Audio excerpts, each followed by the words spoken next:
Salut à tous, on se retrouve pour une vidéo avant-match concernant la rencontre qui aura lieu entre l'Athletic Bilbao et le FC Barcelone pour les quarts de finale de la Copa del Rey. Évidemment, c'est un match très important parce que dans un premier temps, le Barça est fortement susceptible de faire une saison blanche et quand tu sais qu'en Copa del Rey, il y a le Real Madrid qui est éliminé, puis c'est une compétition qui nous sourit plutôt bien, qui est assez accessible, donc par rapport à ça, il faut tout donner pour aller au bout.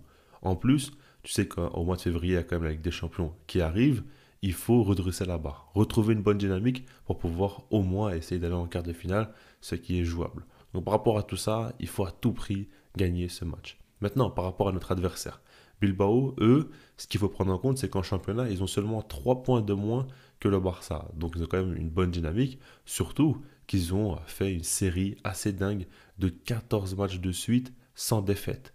Ça, c'est très impressionnant, mais ce qu'il faut prendre en compte, c'est que très récemment, par leur dernier match, ils ont perdu 1-0 face à Valence, donc la série s'est arrêtée. Et puis, en plus de ça, Inaki Williams joue actuellement la CAN, donc il est absent.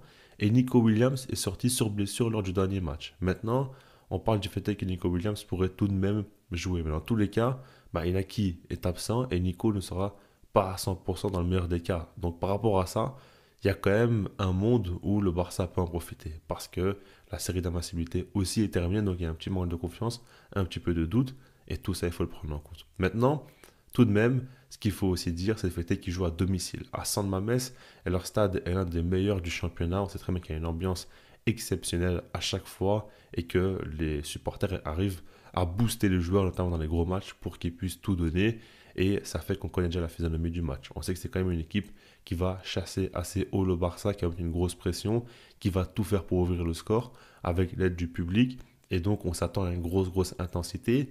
Et quand tu sais que défensivement, le Barça est assez fragile, tu te dis qu'ils peuvent nous faire mal. Quoi qu'il arrive, peu importe s'il y a des absents ou non, ils vont tout donner et ils n'ont pas grand-chose à perdre. Et puis, on sait très bien qu'Ernesto Valverde, face au Barça, ça lui tient à cœur quand même de prouver des choses.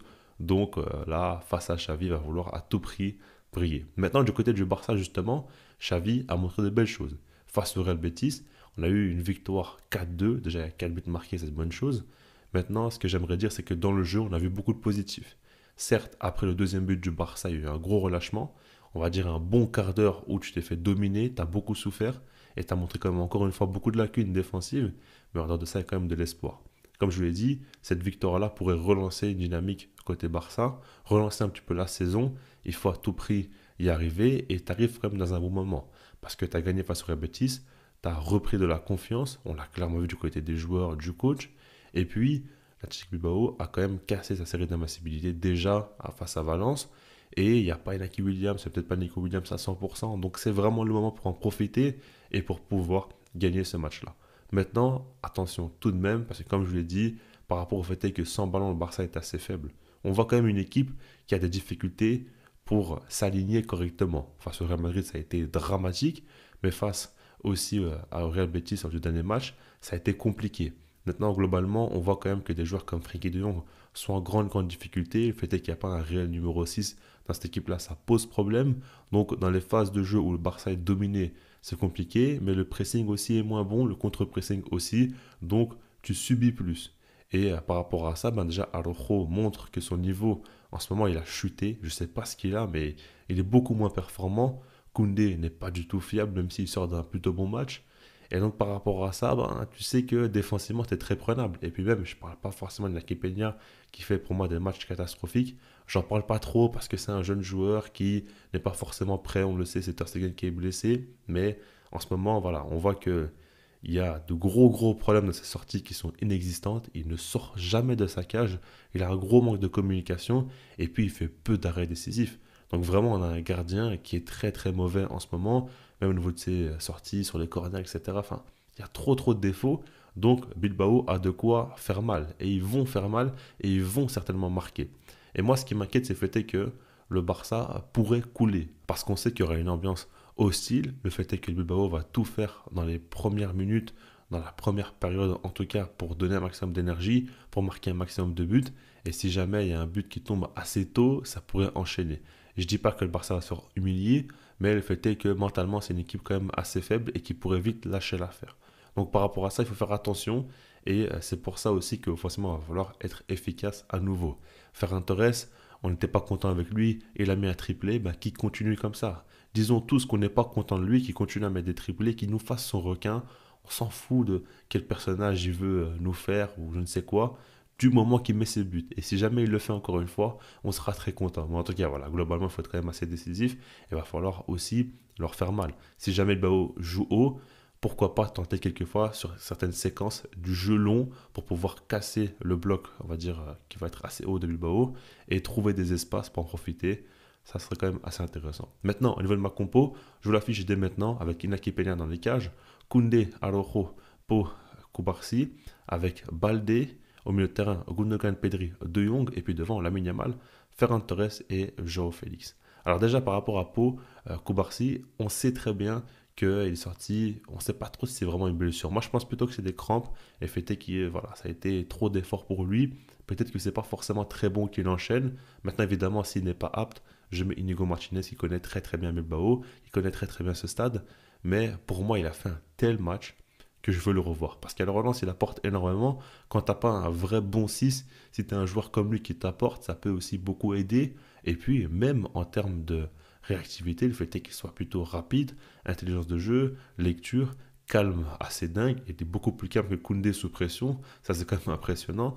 Vraiment, il va montrer de très belles choses et pour moi, il mérite largement de jouer. Maintenant, par rapport au reste, on peut dire déjà qu'il y a l'absence de Lewandowski. Maintenant, je pars du principe où en ce moment, il est trop décevant, il me fatigue et je pense que le Barça n'a pas le temps d'attendre que Lewandowski reprenne la confiance. Ferran Torres, lui, il a compris, il a marqué un triplé, donc il continue à jouer. Évidemment, poste de numéro 9, c'est pas là où il est le meilleur, mais pour moi, il doit jouer. Maintenant, il y a déjà Lamine Yamal dans un premier temps, on parle du fait qu'il y a un examen, je ne sais même pas si c'est des vraies infos ou pas, en tout cas, si jamais il est disponible, je le mets, s'il ne l'est pas, je mets Ferran Torres ailier droit avec Lewandowski au numéro 9.